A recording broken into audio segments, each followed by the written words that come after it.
verdades que estão aqui, se você conseguir absorver aquilo que Deus está fazendo através da sua palavra, eu creio que vai transformar a sua história. Amém? Quero que você abra em Colossenses 1, do 26 ao 27. Colossenses 1, do 26 ao 27. Fala o seguinte: o mistério que esteve escondido durante séculos e gerações, mas agora foi manifestado aos seus santos. A este Deus quis dar a conhecer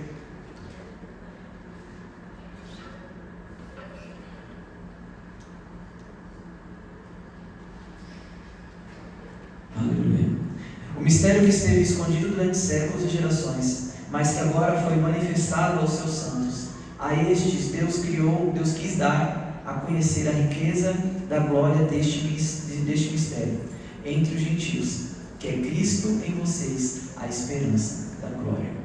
Coloque a mão no seu coração e fala assim: Senhor, eu tenho fome da tua palavra. Senhor, eu tenho fome de te conhecer mais profundamente. Senhor, vem abrindo os ouvidos espirituais aqui, Senhor, de cada pessoa aqui, para compreender o Teu Evangelho, para compreender a Tua Palavra. Senhor, nós somos tão gratos a Ti, Senhor, porque o Senhor é poderoso, Senhor, para transformar, é poderoso, Senhor, para nos dar conhecimento da Tua verdade, revelação da Tua verdade. Senhor, nós Te agradecemos desde já pela Tua Palavra nesta manhã, em nome de Jesus. Amém.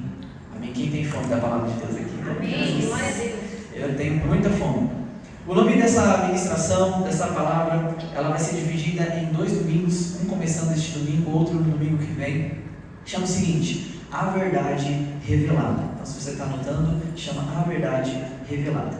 Então, aqui em Colossenses, ele começa a descrever, o apóstolo começa a descrever aqui, dizendo que existia algo que estava oculto aos antepassados, mas foi revelado por Jesus. Estava oculto de geração em geração, mas foi revelado por Deus através da figura de Cristo Jesus. Ele fala o seguinte: o mistério que esteve antes escondido durante tantos séculos e gerações, mas agora foi manifestado aos seus santos, aos filhos de Deus, aos cristãos. A estes Deus quis dar a conhecer a riqueza da glória deste mistério entre os gentios. E qual que é esse mistério? Qual que é a verdade que estava escondida por tantas gerações? Qual que é a verdade que estava ali oculta em tantas e tantas gerações? E a verdade é esta: que Cristo em vocês é a esperança da glória. E a divisão dessa palavra em 2 partes é porque hoje nós vamos conversar a respeito sobre qual foi e como que se nós podemos ter essa verdade revelada dentro de nós. E domingo que vem nós vamos falar a respeito sobre Cristo em vós, Cristo em vocês é a esperança da glória. Então, para isso, eu queria que nós viéssemos ler Colossenses capítulo 1, Colossenses capítulo 1, do 13 ao 29. Colossenses capítulo 1.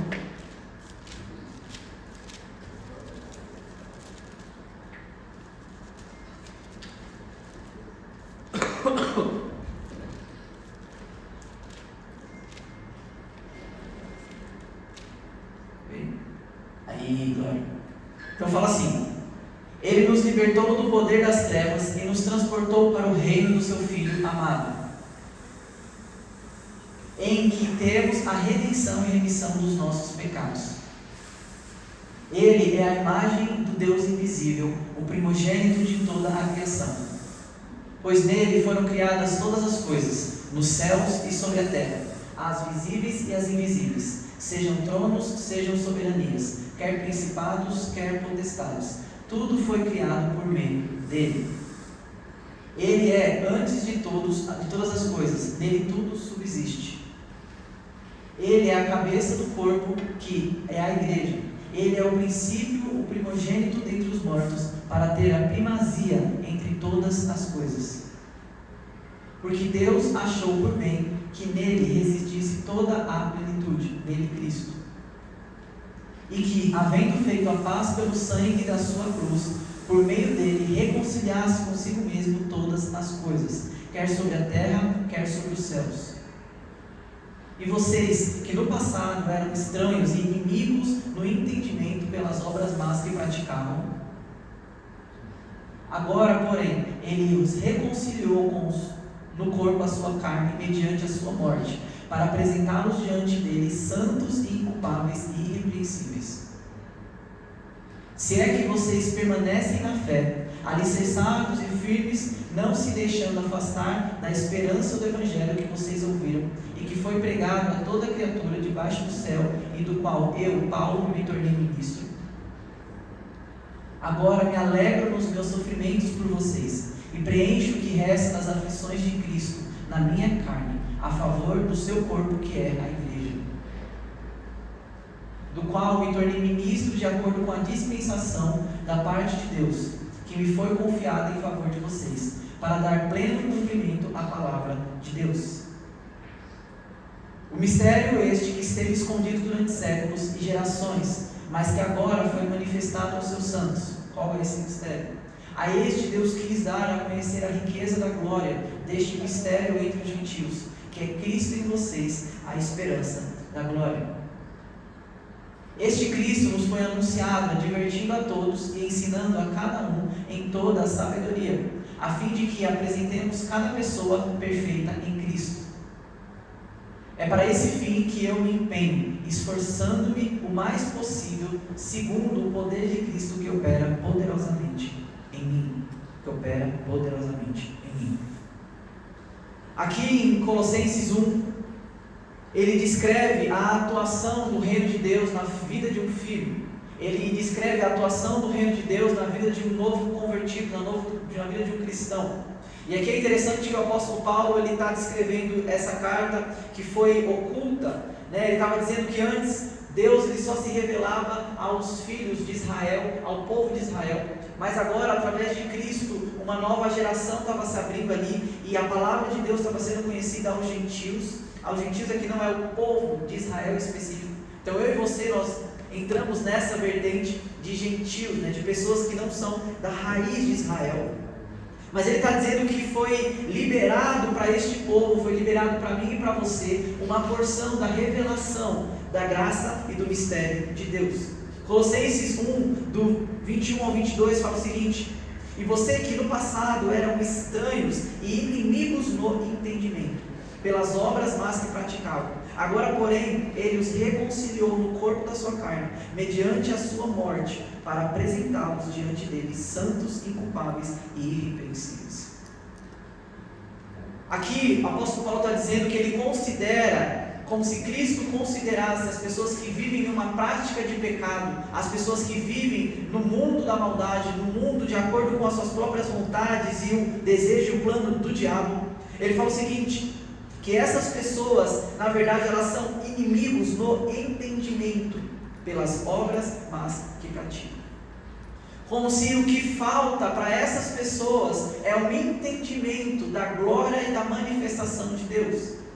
Quando uma pessoa ainda não caminha com o Senhor, o que lhe falta, o que ele é inimigo de verdade, é do entendimento revelado de quem é verdadeiramente o Senhor. Por isso que o título dessa ministração é a verdade revelada. Às vezes a gente tem o hábito de ouvir a palavra, o hábito de ouvir, ir no culto, ouvir uma ministração, mas o hábito de ouvir essa ministração, ela não converte no nosso coração isso como uma revelação. E o nosso entendimento a respeito das coisas continua sendo mundano, continua sendo secular. Só que Deus aqui está dizendo que o que nós precisamos procurar, o que eu e você precisamos encontrar numa vida com Deus é entendimento. É o discernimento da palavra de Deus. É o entendimento do que a Bíblia está dizendo a respeito das situações da sua vida. É o que a Bíblia está dizendo a respeito da sua integridade, o que a Bíblia está dizendo a respeito da sua família. Porque quando nos falta esse entendimento, aqui o apóstolo Paulo nos considera como isso, a falta de entendimento é que nos leva às más práticas. A falta de discernimento da vontade de Deus, a falta da vontade de Deus como revelada no nosso coração, é o que nos leva ao pecado, é o que nos leva a obras más que praticavam. Aí ele fala: agora porém ele nos reconciliou no corpo, na sua carne, mediante a sua morte, por um propósito, ou seja, ele nos deu entendimento através do seu corpo, do seu sacrifício, da sua morte na cruz, com um único objetivo: para apresentá-los diante de Deus como santos e inculpáveis e irrepreensíveis. O cristianismo, meu irmão, a vida com Deus não é uma vida de seguir uma letra morta, de seguir um livro qualquer, mas é quando esse livro, não só aberto ali em Salmo 91 na nossa casa, né, a gente deixa lá, como se ele magicamente fosse transformar a realidade daquele ambiente, mas a palavra de Deus, ela transforma ao ponto que eu leio e eu compreendo aquilo que eu estou lendo, isso se torna entendimento dentro de mim. Isso faz uma mudança acontecer das más práticas que eu fazia, e agora com a revelação da graça de Deus, da misericórdia de Deus, do caminho do Senhor, eu aplico, e isso gera uma transformação de vida. Então, aqui o que o Paulo está falando, o apóstolo Paulo está nos conduzindo a dizer o seguinte: o cristão, ele não deve apenas saber a lei, o cristão não deve apenas saber a palavra de Deus, mas esse saber precisa gerar uma revelação dentro dele. 1 Coríntios 13, do 9 ao 10, fala o seguinte: pois o nosso conhecimento é incompleto, por isso a nossa profecia também é incompleta, mas quando vier o que é completo, então o que é incompleto será aniquilado. Significa o seguinte, aqui quando ele fala profetizar, em parte conhecemos, em parte profetizamos. O profetizar significa eu falar a respeito da vontade de Deus para o futuro. Então, quando nós usamos às vezes esse termo para dizer quando a pessoa vai profetizar sobre a vida de alguém, né? Então ele vai falar a vontade de Deus para o futuro daquela pessoa. Então eu vou profetizar sobre a vida daquela pessoa. E aqui ele está dizendo isso como estilo de vida. Ele fala o seguinte: por nosso conhecimento ele ser incompleto, a nossa profecia também é incompleta, porque a minha revelação da verdade é incompleta, a minha profecia, o que eu imagino que Deus vai fazer com a minha vida, também é parcial e incompleto. Mas haverá uma revelação de Deus. Ele continua: mas quando vier aquilo que é completo, quando você tiver aquela revelação genuína de quem Deus é, quando a letra deixar de ser letra e começar a ser revelada por completo no nosso coração, então aquilo que era incompleto, aquilo que não havia sido revelado, vai chegar e falar assim, aqui ele está falando, né, será aniquilado. Não sei se você já passou por essa situação de às vezes você fala assim: nossa, eu conheço muito determinado assunto, muito, aí você explica para fulano, explica para o outro, e aí quando você vai pesquisar mais a fundo, você vê que na verdade existia muito mais sobre aquele assunto que você estava dizendo ali. Existia um repertório muito maior de conhecimento do que você realmente sabia, só que você estava só compartilhando as informações que você tinha. E na nossa vida, para viver aquilo que Deus tem a respeito da minha casa, da minha família, dos meus filhos, da minha própria vida com Deus, funciona da mesma medida. Se eu não tenho uma revelação completa daquilo que Deus tem para a minha vida, eu vou, obviamente, conduzir a minha vida para a direção do Senhor, mas o meu profetizar, o meu caminho sobre essas coisas vai ser incompleto. Eu queria dar um exemplo aqui para vocês dessa situação. Existia uma moça que ela era uma empregada na casa de uma mulher muito, muito rica. E ela serviu durante anos, essa mulher, até que ela envelheceu. E estava perto ali de morrer. E essa mulher muito, muito rica, ela chamou aqui essa empregada que serviu durante tantos anos, com tanta fidelidade, ali aquela família. Ela falou assim: olha minha filha, eu estou para morrer e eu vou te dar um presente. E aí ela deu uma carta para essa empregada. Essa empregada ela não sabia ler. E aí na hora ela chorou, ela ficou tão tocada. E aí ela pegou essa carta, ela falou assim: nossa, é a carta, né, da minha chefe ali. Eu vou guardar com tanto carinho. Ela pegou essa carta, ela plastificou e transformou essa carta num quadro. E aí ela pegou esse quadro e colocou na parede da casa dela, para falar assim: olha, aquilo ali foi um presente, uma carta que a minha senhora me deu, né, no final da vida dela. Essa senhora veio a falecer, ela morreu. Essa empregada já teve outros trabalhos, ela casou, ela teve filhos, os filhos dela tiveram filhos, ou seja, ela teve netos. E aí uma vez, os netos indo na casa da avó, né, como sempre vão, os netos costumam ir na casa das avós. Um desses netos foi na casa dessa empregada, né, que era a avó dele. E aí viu esse quadro na parede ali da sala da casa da avó. E falou assim: vó, quem te deu isso aqui? Ela falou assim: foi uma vez que eu trabalhei na casa de uma senhora, e aí ela me deu essa carta de presente. E aí eu fui, moldurei e coloquei aqui na parede. E aí esse neto começou a ler. E o que estava escrito ali naquela carta era uma carta, né, de agradecimento daquela senhora na época. E ela estava passando todos os bens que ela tinha para a vida daquela empregada. Só que, como a empregada não sabia ler, ela emoldurou aquela carta, ela colocou na parede e ela viveu com aquele presente. Ela nunca possuiu de fato os bens que ela tinha recebido como herança daquela senhora, ela viveu a vida inteira assim. E na nossa vida, como cristão, às vezes é a mesma coisa. Eu choro, eu recebo um presente que é a salvação, eu recebo a palavra de Deus, eu venho aqui num culto, às vezes eu pego esse momento que eu tenho, essa experiência que eu tenho com o Senhor, e eu coloco ele numa parede no meu quarto, uma parede na minha vida. Só que eu nunca pego essa palavra de Deus e falo assim: Espírito Santo de Deus, você que me foi prometido para trazer conhecimento e revelação e entendimento de todas as coisas, me mostra aqui o que eu tenho direito, me mostra aqui qual que é realmente a minha herança por completo. Sabe, às vezes um filho de Deus, ele pode viver, né, a vida inteira como um escravo ainda, escravo de situações, escravo de pecado. Ele já possui a salvação, eu não estou colocando em xeque isso, mas ele vive uma vida normalmente ainda aprisionado em pecados, ainda aprisionado em situações tão contrárias à vontade de Deus. Às vezes ele é um cristão, mas ele pode ser, na verdade Deus chamou nós para sermos cristãos fortes. Mas você olha para a vida daquele cristão, é um cristão que deu um vento, leva. E ele passa a vida inteira assim. É como essa pessoa, é como essa empregada aqui que pegou um presente maravilhoso de Deus, mas nunca teve revelação do que era direito e moldurou como placa. E às vezes a gente faz isso com o nosso cristianismo. Eu aceitei a Jesus, eu pego esse aceitar Jesus e coloco ele como um quadro na minha parede. Só que eu não experimento o que significa dizer que eu fui salvo. Eu não experimento a revelação da palavra de Deus, do que Deus então, uma vez que eu recebi ao Senhor, o que me é prometido.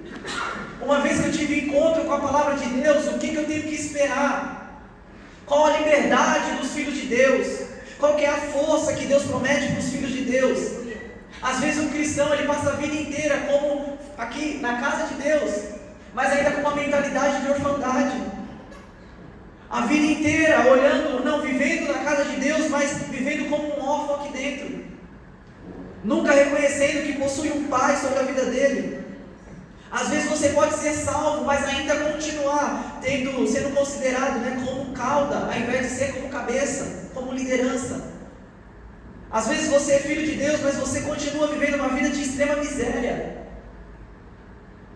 Esse é o estilo de vida das pessoas que embalaram o presente da salvação e colocaram ele como um quadro na parede.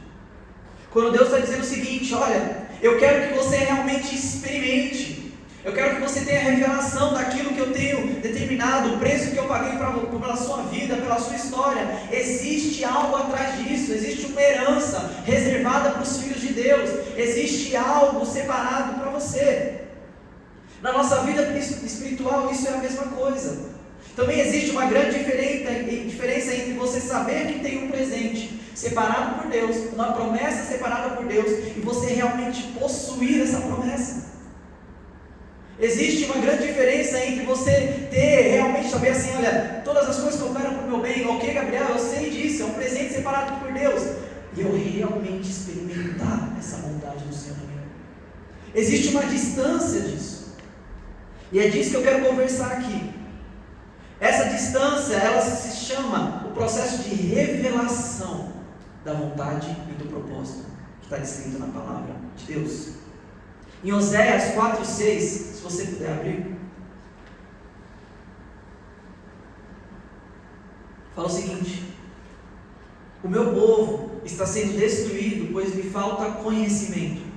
Pelo fato de vocês, sacerdotes, rejeitarem o conhecimento, também eu os rejeitarei, para que não sejam mais sacerdotes diante de mim. Visto que se esqueceram da lei do seu Deus, também eu me esquecerei dos seus filhos. Aqui é uma palavra que Deus está determinando para os filhos dele, para o cristão, amém? Então é para mim e para você, não é para o desviado, para quem está, não é para nada. Está falando o seguinte: o meu povo está sendo destruído, pois lhe falta conhecimento. Conhecimento. E esse conhecimento aqui, esse termo utilizado para conhecimento, é essa revelação da verdade e da lei de Deus. O povo não está sendo destruído por conta da miséria do mundo. O povo de Deus não está sendo destruído por conta da opressão demoníaca. O povo de Deus não está sendo destruído pela ação do diabo na vida daquela pessoa. O povo de Deus não está sendo destruído porque, não, tem muita gente querendo o meu mal. Não. O povo de Deus está sendo destruído porque lhe falta entendimento e conhecimento da verdade. Você entende que às vezes, na verdade, até essas outras coisas, o cristão encontrar como se o adversário dele fosse o diabo, como se o adversário maior da vida dele fosse o que o diabo está fazendo, ou o que as pessoas estão fazendo, também é uma falta de entendimento. Em parte eu conheço, em parte eu profetizo sobre a minha própria vida. Só que se eu tenho um discernimento que o que me mata, o que realmente me destrói, o meu povo está sendo destruído porque me falta revelação genuína da vontade de Deus, que me falta revelação e conhecimento da palavra de Deus. João 8, do 31 ao 32, fala o seguinte: então Jesus disse aos judeus que haviam crido nele: se vocês permanecerem na minha palavra, são verdadeiramente os meus discípulos. E aí, porque permaneceram na minha palavra como meus discípulos, ele fala o seguinte: conhecerão a verdade e a verdade os libertará. Ele está dizendo o seguinte: olha, você é meu discípulo, você crê em mim, você crê nas minhas palavras, permaneça aqui na leitura do que eu estou falando, permaneça nos preceitos que eu determinei, e a verdade, o processo de lidar com a verdade, o processo de lidar com a palavra de Deus, vai trazer libertação a você. Aí você coloca o seguinte conflito aqui: essa pessoa já era convertida? Já era. Essa pessoa já tinha aceitado a Jesus? O texto já começa assim: então Jesus disse aos judeus que haviam crido nele. A permanência, meu irmão, na palavra de Deus, a permanência em buscar a contínua revelação do Senhor, a contínua revelação da palavra de Deus, é o que permite que eu e você, depois de termos encontrado a Deus, sejamos verdadeiramente libertos. A contínua absorção, a contínua revelação de dia após dia, eu ter a palavra revelada dentro de mim, é que me permite que eu também seja liberto todos os dias das coisas que me aprisionam, mesmo sendo salvo, mesmo já tendo crido em Jesus. Tudo que nós fazemos na nossa vida é baseado naquilo que nós cremos. E não sei você, mas eu, antes de ter uma revelação do Senhor, antes de aceitar Jesus com todo o meu coração, eu nasci na igreja, mas na minha adolescência foi quando eu aceitei Jesus, assim de fato. Eu, durante toda a minha vida, eu criei várias coisas. Eu criei em como que era sucesso de uma forma, eu criei o que era família de uma forma, eu criei o que era ser uma pessoa verdadeira de uma forma, o que Deus esperava, até o que Deus esperava. Eu aprendi na minha vida, na verdade, que o que Deus mais queria era que eu me comportasse. Foi o que eu aprendi. Então eu me vestia direitinho, bonitinho, eu agia direitinho. Só que depois, quando eu aceitei Jesus, com meu coração, eu falei assim: Deus, o que Deus prefere não é na verdade o meu exterior, mas Deus quer o meu coração transformado. Entende? Então, tudo que nós fazemos na nossa vida, eu tomava atitudes, e eu tenho certeza que você também toma atitudes de acordo com aquilo que é revelado a você, com base no seu entendimento, do conhecimento da palavra de Deus. Agora, eu quero dar uma visão, um norte aqui. Eu peguei um trecho de Salmos, de Davi, e eu quero expressar um pouquinho do que é realmente essa verdade revelada por trás das Escrituras. Como que funciona isso de forma prática no seu dia a dia? Então abra aí em Salmo 103, versículo 2. E nós vamos fazer juntos aqui como absorver, como deixar, a Bíblia fala de ruminar a palavra de Deus. Como que eu posso ter essa verdade sendo transformadora e revelada dentro de mim? Vamos juntos. Fala o seguinte, Salmo 103, versículo 2. Bendiga minha alma ao Senhor e não se esqueça de nenhum dos seus benefícios. Está dizendo o seguinte, que Deus, Ele possui uma palavra que deve viver dentro de você, e essa palavra dentro de você, ela não pode ser esquecida, mas deve ser lembrada todos os dias dos benefícios da palavra de Deus. Isso é o ruminar. Agora, quais são os benefícios? É você amarra no próximo. Salmos 102, versículo 3. Quais são os benefícios aqui que a palavra de Deus está me dizendo que o Filho de Deus possui? Benefício número 1, Ele é quem perdoa todas as nossas iniquidades, ou seja, todos os nossos pecados. Ele quem cura todas as nossas enfermidades. Então a revelação disso é eu ter o discernimento dentro de que Deus é aquele que me perdoa. Deus é aquele que restaura quem eu sou. Deus é que cura todas as minhas enfermidades. Deus é aquele que me salva. Deus é aquele que tem perdão para mim e para a sua vida. Deus é aquele que muitas vezes nós ficamos presos assim, amargurados, e Deus vem e estende graça e misericórdia e te restaura e cura você do seu pecado. Deus é quem aplica isso. Agora, qual que é a mentira que às vezes até um cristão fica preso? Depois da prática de um pecado, o cristão ele deve se arrepender diante do Senhor, confessar o seu pecado, se arrepender genuinamente. Depois disso, a Bíblia fala o seguinte, que os seus pecados são lançados no mar do esquecimento. Deus perdoa todas as suas iniquidades. Só que quantas vezes, por mais que nós nos arrependemos, por mais que nós já temos pedido perdão ao Senhor, existe como se fosse um peso da culpa sobre as nossas costas, dizendo o seguinte: você ainda é este pecador, você ainda é a prática deste pecado. Você entende? E aí eu vou profetizar, e aí eu vou construir a minha vida com Deus com base nessa identidade que está sendo lançada errada sobre a minha vida. Porque a palavra de Deus aqui está dizendo: Ele perdoa todas as suas iniquidades.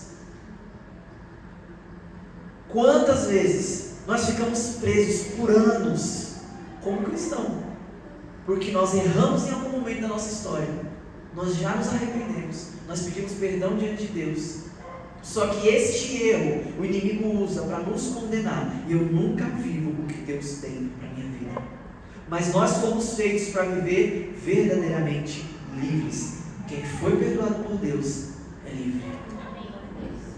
Próximo, versículo 4. Quem da cova redime a sua vida e coroa você de graça e misericórdia. Aqui ele está dizendo que Deus, uma das outras bonanças, ou do benefício de ser salvo por Deus, de ser encontrado por Deus, é que Ele resgata a sua vida da morte. Ele resgata a sua vida, redime a sua vida da cova. Ele que dá graça para caminhar, para recomeçar, para expandir. Graça aqui na Bíblia significa o favor de Deus. Então quando Deus está dizendo o seguinte, Ele tira a sua vida da morte eterna e Ele te dá uma coroa para você, e essa coroa representa graça e misericórdia. Graça e misericórdia. Sabe, a palavra graça, ela significa favor para continuar. Então a graça, quando você recebe a graça de Deus, é como se você estivesse recebendo a bênção de Deus para expandir, a bênção de Deus para crescer. Então ele fala, além de Ele te limpar, além de Ele te tirar do caminho de morte, Ele te coroa com uma coisa chamada graça e misericórdia, falando assim: olha, esquece, as coisas velhas já passaram, esses fazem novas todas as coisas, estou derramando sobre você agora uma nova graça, para que você cresça naquilo que eu te chamei, para que você viva aquilo que eu tenho para você. Isso se chama graça de Deus. Ele nos limpa, Ele nos purifica, Ele nos dá uma graça específica para um determinado fase da nossa vida. E o segundo ponto é misericórdia. Sabe como eu explicaria isso aqui? Imagina que o caminho do Senhor é como se fosse uma linha reta, certo? A Bíblia fala que os caminhos de Deus é um caminho reto. A graça de Deus, quando Ele nos purifica, quando Ele nos salva, Ele está dizendo o seguinte: olha, você estava indo para um caminho de morte, agora eu converti os seus passos para um caminho de vida, e eu te dou graça, ou seja, liberação para caminhar nesse caminho. Eu te ajudo para caminhar nesse caminho, eu te limpo para caminhar nisso, eu te fortifico para caminhar nisso. Mas mesmo neste caminho, você vai precisar de algo chamado misericórdia. Mesmo neste caminho de graça de Deus, que Ele está te conduzindo com todo amor, com todo carinho, existe algo que você vai precisar, e eu te coroo com isso. Se chama misericórdia. Sabe o que é misericórdia? Misericórdia é porque Deus nos conhece, Ele sabe que mesmo no nosso interior, eu desejar caminhar no caminho bom, fazer o que é bom. A Bíblia fala, Paulo fala, aquilo que eu quero fazer eu não consigo, mas o mal que eu não quero, esse eu faço. Mas Paulo tinha entendido o favor, a graça e a misericórdia suficiente para ele. Porque mesmo em um caminho onde Paulo ali, provavelmente caminhando com o Senhor, na graça que Deus deu para ele, atuar no ministério, atuar no que Deus tinha, no chamado de Paulo, por vezes, talvez Paulo errasse. Para isso existe a misericórdia de Deus, e ela nos conduz de volta ao mesmo lugar. Sabe, por isso que Deus fala que Ele que redime você, a sua vida na morte eterna, e te coroa com graça e misericórdia. Graça, favor para caminhar no caminho de Deus. Misericórdia, porque mesmo se você erre, essa não é mais a sua identidade. Mesmo se você peque, você não é mais um filho do diabo, você é um filho de Deus. Eu tenho misericórdia que te conduz de volta. Essa é a vontade do Senhor. Não existe nada quebrado, meu irmão, que Deus não possa restaurar com a sua misericórdia. Ele nos enche com a sua graça, Ele nos enche com a sua misericórdia. Versículo 5: é Ele quem nos enche de bens a sua vida, de modo que a sua mocidade se renova como a águia. Isso aqui foi uma das mais duras verdades que eu demorei para entender, mesmo convertido. É Ele quem enche de bens a sua vida. Isso muda completamente a minha forma de enxergar dinheiro. Isso muda completamente a minha forma de enxergar o meu trabalho.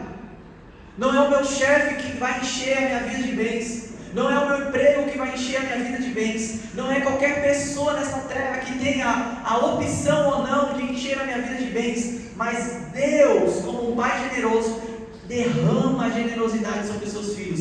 Deus é que enche de bens a sua vida. Quando eu consigo compreender isso, quando eu consigo compreender que a prosperidade bíblica vem da mão de Deus, tudo muda. Sabe, uma pessoa que está no mundo, ela não tem essa compreensão. Ela entende simplesmente uma coisa: eu trabalho para o sustento. Se eu não trabalho, não tem sustento. Um filho de Deus, eu não estou dizendo que um filho de Deus é aquele que não faz nada, muito pelo contrário.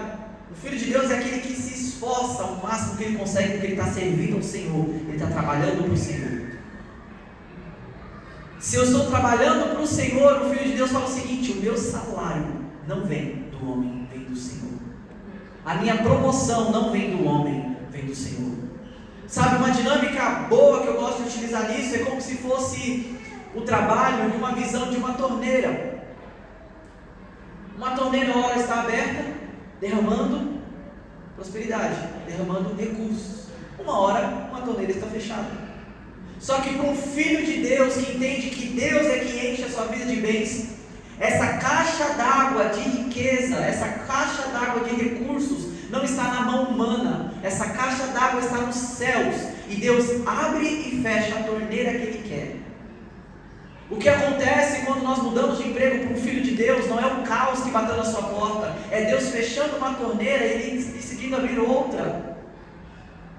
Porque a caixa d'água de Deus sempre é vida e mudança, sempre é prosperidade. Agora, para uma pessoa que não possui o Senhor, o fechar dessa torneira é um caos.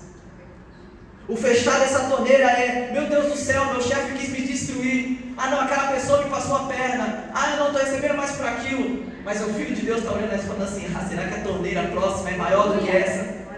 Será que a prosperidade que Deus tem para mim agora é maior? Por isso que Deus está fechando a boca desse aqui? Você entende como a nossa visão muda? Se eu compreendo o Evangelho de uma forma, se eu compreendo ele com a visão, com a perspectiva real da palavra de Deus, da vontade de Deus, eu começo a profetizar. Em parte profetizamos, e porque em parte conhecemos.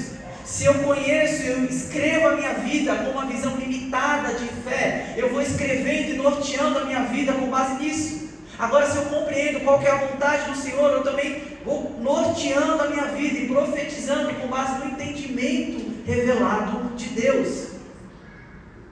Versículo 6: o Senhor faz justiça e julga os oprimidos. Quantas vezes nós acreditamos durante a nossa história que nós somos injustiçados, e aí nós, por sofrermos uma injustiça, nosso primeiro ponto é revidar, é nos defender, é brigar para cima. Nós buscamos justiça, parece que está dentro do homem, não é? Eu sofri uma injustiça na minha perspectiva, então eu vou revidar, eu vou me defender, eu vou buscar justiça. Mas se eu vivo de acordo com a revelação da palavra de Deus, a palavra de Deus está me dizendo: o Senhor é que faz justiça e julga os oprimidos. A verdade é uma só. Então, se você passou por uma situação que você foi verdadeiramente oprimido, que você foi verdadeiramente injustiçado, a Bíblia está dizendo: Deus é o Deus que vai trazer a justiça. Agora eu coloquei uma interrogação aqui. Se a justiça de Deus não veio como você esperava, talvez você não estava tão oprimido assim quanto você achava. Talvez você não foi tão injustiçado assim como você está acreditando. Por isso que é importante a gente confiar na soberania e na justiça de Deus. Deus é quem julga os oprimidos. Versículo 7: manifestou os seus caminhos a Moisés e os seus feitos aos filhos de Israel. Deus é que decide se manifestar ao seu povo. Deus é que decide se apresentar para mim e para você. Não é uma coisa que eu consigo obrigar a Deus, mas Deus, ele decide se mostrar. Deus, ele decide se revelar. E é tão engraçado porque a Bíblia é repleta de chamadas de Deus falando assim: olha, busque de todo o coração que você vai me achar. Enfim, são vários termos que a Bíblia usa dizendo o seguinte: é como se Deus tivesse... sei que é uma forma estranha de falar, mas é como se Deus estivesse brincando de esconde-esconde. Só que ele deseja... eu tenho um filho pequeno, né? Então a minha brincadeira com ele, se eu vou brincar de esconde-esconde, eu me escondo atrás de uma cortina, assim, onde ele possa me ver, para me achar. Então o fato de Deus dizer para mim e para vocês é o seguinte: olha, eu quero que você me encontre. Sabe onde eu vou estar? Quando você me buscar de todo o coração. Eu desejo que eu me esconda aqui, mas é só pela busca, só pelo anseio que você precisa ter pela minha presença, só pelo desejo que você precisa ter, mas eu estou aqui escondido atrás de uma cortina, chamada entrega total. Ele me dá até uma dica de onde ele está, ele me dá até as pistas de como encontrar ele. Deus se manifesta aos seus filhos, ele que abre os olhos do nosso entendimento para conhecê-lo. E isso aqui é um fator primordial. Meu irmão, o fato de você caminhar com o Senhor não é porque você é um bom e você quer caminhar com o Senhor, mas é porque antes Deus abriu os seus olhos para compreender o Evangelho. Existe um fator antes. Por isso que a Bíblia chama todo cristão de cooperador com o Espírito Santo, cooperador com a obra do Espírito. Porque o Espírito Santo primeiro, ele se releva na vida do indivíduo. Ele traz transformação e abre os olhos do indivíduo. E eu, como cristão, venho cooperando com o que ele está fazendo. Se o Espírito Santo ainda não revelou parte do que eu desejo para a sua vida, para a minha própria vida, eu não consigo atuar. Porque eu não sou o Espírito Santo. Amém? Glória a Deus por isso. Deixa o Espírito Santo atuar. Sabe, a manifestação de Deus aos seus filhos não é algo que nós podemos comprar. Não é algo que eu posso manipular. Mas a manifestação, o abrir dos olhos, é só para quem deseja conhecer a Deus. Versículo 8: o Senhor é compassivo e bondoso e tardio a irar-se, rico em bondade. O Senhor é compassivo e bondoso, tardio em irar-se e rico em bondade. Aqui eu quero destacar o seguinte: se você olha para a sua trajetória, para as circunstâncias que Deus colocou para você enfrentar durante o seu passado até hoje, e se você não consegue olhar essa sua trajetória com a misericórdia e a bondade de Deus, talvez você está escrevendo essa sua história na perspectiva do inimigo. Talvez o que você está profetizando e conduzindo o seu barco, você não está conduzindo rumo à bondade e misericórdia do Senhor. O Senhor, ele é compassivo e bondoso. Eu queria dar um exemplo aqui. As circunstâncias que aparecem na nossa vida, sejam elas boas ou ruins, é como se fossem um lápis entregue nas nossas mãos. E nós vamos escrevendo essa situação na perspectiva de fé, da bondade e misericórdia de Deus. Ou eu vou escrever essa situação que me aconteceu na visão do diabo, que é de morte e destruição eterna. O poder de transformação da história e da circunstância que foi colocada nas nossas mãos está aqui. Eu decido se eu transformo uma situação para a glória do Senhor ou se eu transformo uma situação no veredito do que o diabo quer fazer na história. A Bíblia fala que o diabo ele vem com um único objetivo: roubar, matar e destruir. Então, se o que eu passo na minha história, a minha conclusão dessa circunstância é: isso veio para me destruir, isso veio para me roubar, isso veio para me matar. Você está usando a mesma situação que poderia ser usada para a glória de Deus, para enxergar a bondade do Senhor e pedir essa visão de revelação da bondade do Senhor, para escrever aquela sua história no que o diabo deseja fazer na sua vida. Quando Deus deseja usar as circunstâncias das nossas vidas para uma vida de verdadeiramente abundância, para expressar a sua riqueza e bondade, escrevendo a sua história. Versículo 9: não repreende perpetuamente, ou seja, não nos condena para sempre, nem conserva para sempre a sua ira. Versículo 10: não nos trata segundo os nossos pecados, nem nos atribui conforme as nossas iniquidades. Pode dar glória nisso? Glória a Deus por isso. Deus não nos trata segundo os nossos pecados. E Ele não faz um joguinho que muita gente acredita: não, Deus está me punindo. Quem já ouviu isso? Eu já ouvi isso. Não, eu fiz aquilo ali, Deus está me punindo, Deus está pesando a mão. Eu já ouvi quantas vezes isso. Meu irmão, se fosse para isso acontecer, a gente já teria morto há muito tempo. Deus não nos trata segundo os nossos pecados e nem retribui, ou seja, nem devolve na mesma lapada, conforme as nossas iniquidades. E é exatamente aí que se encontra o amor a Deus.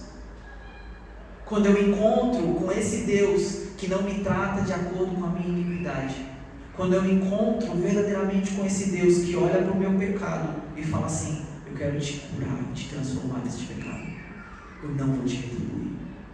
Sabe o que eu tenho para você? A minha bondade. Sabe o que eu tenho para você? Uma vida nova. Deus não retribui conforme a sua iniquidade. Meu irmão, é impossível você olhar esse amor, você ter uma revelação deste amor e você continuar na mesma medida. Quantas pessoas, eu diria que são aqueles masoquistas cristãos, que acreditam que Deus está o tempo inteiro procurando uma forma de te punir.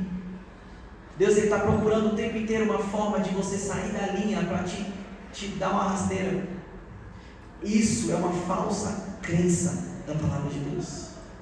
Você não encontra esse poder opressor que a palavra de Deus não está falando. A palavra de Deus está nos dizendo o seguinte: eu não retribuo você conforme o seu pecado.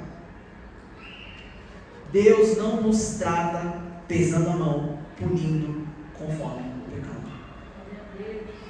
Versículo 11: pois quanto ao céu se eleva acima da terra, assim é grande a sua misericórdia para os que o temem. Pois quanto o céu se eleva acima da terra, assim é grande a sua misericórdia. Grande a sua misericórdia. Lembra o exemplo que eu dei de misericórdia? Uma linha no chão. Deus falando: você tem graça para caminhar sobre a minha vontade, mas grande é a minha misericórdia. Significa que, independente dos meus erros, Deus sempre tem recalculando rota. Recalculando rota. Recalculando rota. Sabe igual o Waze? Ele é o único que é capaz de fazer isso. Enquanto você quiser, por isso que ele fala, para os que o temem, enquanto você desejar, Deus tem um caminho de retorno para o amor dele. Versículo 12: quanto o Oriente está longe do Ocidente, assim Ele afasta de nós as nossas transgressões. Sabe, é um engano eu achar e nós acharmos que nós vamos vencer a força do pecado pela nossa própria força. É um equívoco achar que eu vou ter a transformação genuína sem uma atuação do Espírito Santo. Às vezes nós achamos que nós podemos ter uma transformação do nosso caráter, uma transformação de libertação. Ah não, porque se eu me controlar bem, se eu fizer tudo certinho, eu vou ser liberto. Meu irmão, o que nos liberta, assim Ele afasta de nós as nossas transgressões. É necessário uma atuação do Espírito Santo de Deus, nos dando força para vencer o pecado. Não é possível com a sua própria força. 13. Como um pai se compadece dos seus filhos, assim o Senhor se compadece dos que o temem. Pois como Ele conhece a nossa estrutura e sabe que somos pó. Deus sabe a nossa estrutura. Sabe, eu caminhei aqui hoje em cima desse salmo, mas a Bíblia ela tem inúmeros pontos que precisam de revelação. E essa revelação que eu digo é o que transforma a nossa vida. Não é a leitura assim, não sei o que eu estou fazendo. Não é uma profecia barata, sua vida vai mudar. Mas é a revelação da palavra de Deus que nos transforma. Provérbios 3, do 5 ao 8, fala o seguinte: confie no Senhor de todo o seu coração, e não se apoie no seu próprio entendimento, no seu próprio conhecimento, mas reconheça o Senhor em todos os seus caminhos, e Ele endireitará as suas veredas. Não seja sábio aos seus próprios olhos, tema o Senhor, afaste-se do mal, e isto será como um remédio para o seu corpo e refrigério para os seus ossos. Quantas vezes a gente quer ser o mais sábio na nossa visão? É ou não é? A gente até fala isso, na minha visão, eu estou certo. Na minha perspectiva, eu estou fazendo o correto. Só que aqui a Bíblia está dizendo o seguinte: reconheça o Senhor em todos os seus caminhos, não se apoie no seu próprio entendimento, Ele que vai endireitar suas veredas, os seus próprios caminhos. Não seja sábio aos seus próprios olhos, mas tema ao Senhor. E aqui é muito interessante, porque esse reconhecer, eu fui no original da palavra dele, se chama yada, que é a raiz primitiva dessa palavra. E essa palavra aqui, reconheça o Senhor nos teus caminhos, significa uma infinidade de coisas, mas eu quero destacar uma. Fala o seguinte: aprender a conhecer, saber por experiência, admitir, tomar conhecimento, ser ou tornar-se conhecido, revelado. Esse termo aqui, saber por experiência. Quando a Bíblia fala reconheça o Senhor em todos os seus caminhos, não está dizendo para você pegar a Bíblia e simplesmente, eu sei qual é a vontade de Deus. Mas está dizendo o seguinte: conheça por experiência o Senhor em todos os seus caminhos, e Ele vai endireitando as suas veredas. Não conheça só de ouvir falar, não conheça só de, eu conheço esse texto bíblico. Não, experimente a palavra de Deus de uma forma real na sua vida. E esse saber, ele nos dá autoridade. Uma coisa que eu costumo utilizar nos meus funcionários lá na empresa, que a gente lida com dados muito sensíveis.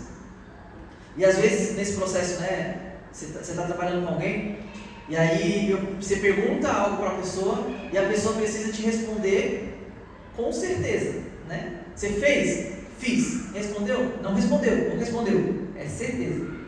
E às vezes eu tinha um funcionário lá, gente boa demais. E aí ele tinha o hábito de falar o seguinte: eu falava assim, você respondeu? Gabriel, eu acho que sim. Aí eu virei para ele, isso foi várias vezes, eu fui pegando. Eu acho que sim. Não, você resolveu esse problema? Não, acho que foi resolvido. Aí eu falei para ele o seguinte: quem acha não sabe nada. Ou você tem certeza, ou você não sabe. E na nossa fé, por que eu estou dizendo isso? É a mesma coisa. Às vezes eu te pergunto e falo o seguinte: o que Deus tem para a sua vida? E aí o cristão vira e fala assim: eu acho que Deus tem uma boa família para mim. Olha, sobre essa sua enfermidade, o que Deus tem para ela? Olha, eu acho que Deus tem cura. Olha, sobre essa situação, sobre esse seu pecado, o que Deus tem? Às vezes você vira e fala assim: eu acho que Deus tem libertação. Sabe, essa acho é que você não tem conhecimento revelado da palavra de Deus. Porque se você tivesse o conhecimento revelado daquela situação, daquela coisa, você fala assim: eu sei que a vontade de Deus é essa. Glória a Deus. Eu sei que Deus tem isso. Eu sei que Deus tem isso para a minha história. Eu sei que Deus tem isso para a minha família. Eu sei que Deus tem isso para a minha vida. Eu sei que Deus tem isso para os meus filhos, para o meu casamento. Enfim, Deus tem isso. Quem sabe, quem acha não sabe nada. Hebreus 4,16, caminhando aqui para o final, fala o seguinte: portanto, aproximamo-nos do trono da graça com confiança, a fim de recebermos misericórdia e encontrarmos graça para ajuda em momento oportuno. Olha que interessante. A fim de recebermos misericórdia e encontrarmos graça para ajuda em momento oportuno. Pensa que você está passando por uma situação difícil.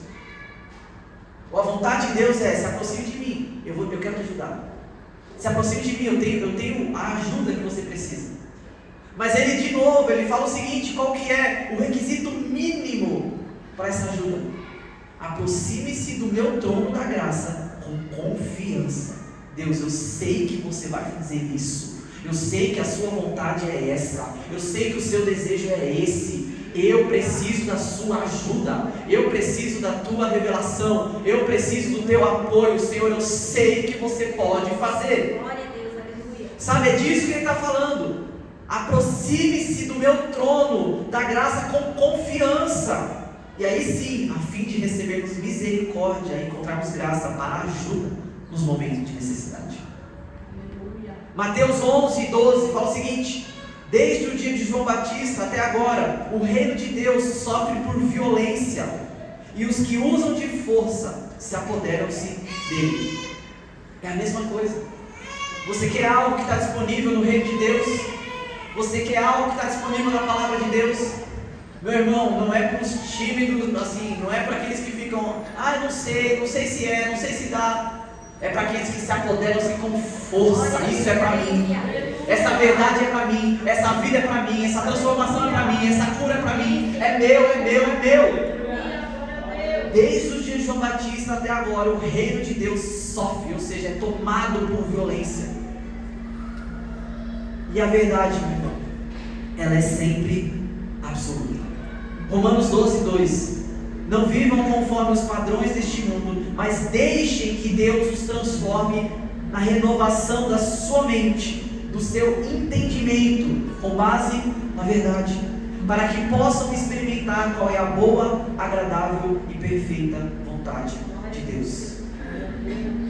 Meu Deus, eu tenho tanta coisa aqui. Dá mais 2 minutinhos, rapidinho.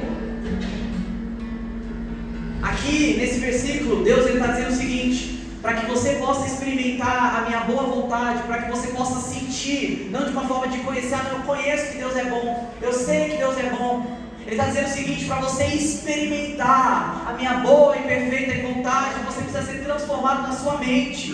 Você precisa entender que todas as circunstâncias que eu coloco na sua frente, elas não são para o mal ou para o bem, mas são para a minha vontade na sua vida. Só quando você compreende essas coisas, você compreende a soberania de quem está coordenando a sua história, é que você consegue ver a bondade do Senhor em tudo. É que você consegue ver Deus escrevendo e norteando, te preparando para algo mais forte, te preparando para a sua boa, agradável e perfeita vontade. Somente quem tem essa mentalidade transformada, meu irmão, consegue tirar a água da pedra. Por isso que exige uma renovação da mente, para que nós venhamos experimentar a perfeita vontade de Deus. Se eu não tenho essa renovação da mente, eu posso até sentar no banco aqui, mas eu vou ser o cristão mais triste da história, porque eu não tive a minha mente transformada. De repente, tudo que eu vivi foi para minha destruição. Ai, coitado de mim. Ai, que pena de mim. Ai, aquilo me aconteceu. Ai, aquilo me machucou. Ai, aquilo foi ruim. Ai, aquilo coisou. Agora, se eu tenho uma mente transformada, isso vai ser para a minha bondade. Isso vai ser para a bênção do Senhor. Isso vai ser porque bondade e misericórdia do Senhor certamente me seguirão todos os dias da minha vida. Isso foi para eu poder experimentar, mesmo que eu não compreenda, a boa, agradável e perfeita vontade de Deus na minha história. Quando nós aceitamos ao Senhor, o nosso senhorio muda. A nossa perspectiva, a nossa visão muda. Às vezes não é a circunstância que muda, às vezes não é a situação que muda, mas é a sua revelação de para que ela está sendo usada que muda. Isso faz toda a diferença. Quero te convidar a ficar de pé.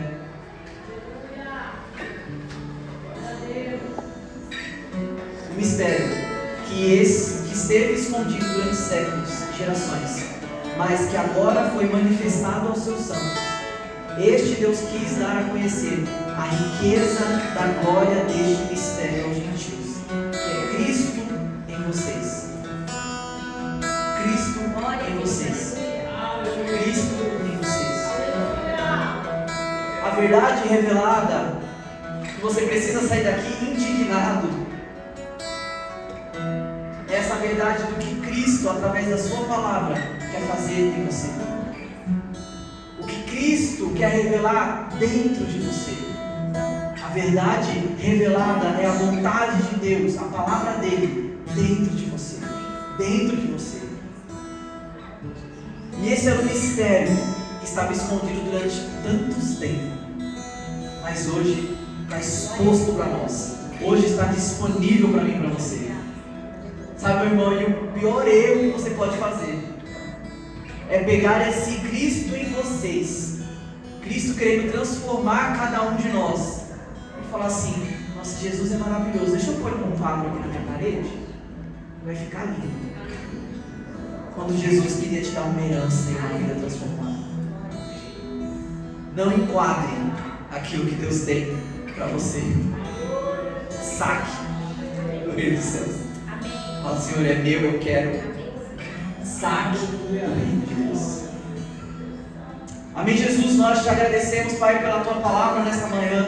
Nós te agradecemos, Pai, pela revelação de quem o Senhor é. Senhor, nos ajuda a realmente encontrarmos revelação na tua palavra, a não vivermos apenas com conhecimento fraco, Senhor, com saber, mas realmente com experimentar a tua palavra. Senhor, que o teu Espírito Santo venha trazendo essa revelação na vida de cada irmão meu aqui. Senhor, que a tua palavra seja revelada no coração de cada um, que eles venham ter uma experiência contigo. Senhor, que eles venham ter uma experiência com o teu Espírito Santo, aquele que discerne todas as coisas, aquele que abre os olhos do entendimento. Eu oro para a atuação do teu Espírito na vida de cada amigo meu aqui, Senhor, de cada irmão aqui nessa casa, Senhor, trazendo, Senhor, clareza, trazendo luz, trazendo liberdade, trazendo cura, trazendo transformação. Senhor, eu oro para a tua verdade revelada no coração de cada um.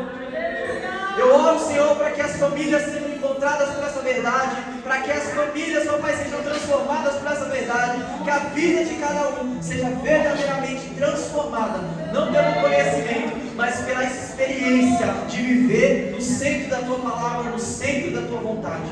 Nós te damos glória, honra e louvor, e pelo privilégio que o Senhor nos deu de experimentar a tua palavra todos os dias, em nome de Jesus. Que a graça do Senhor Jesus, o amor de Deus e a comunhão do Espírito Santo, acompanhe você todos os dias. O relacionamento com Deus te acompanhe todos os dias. Em nome de Jesus, nós oramos e te agradecemos. Amém, amém e amém.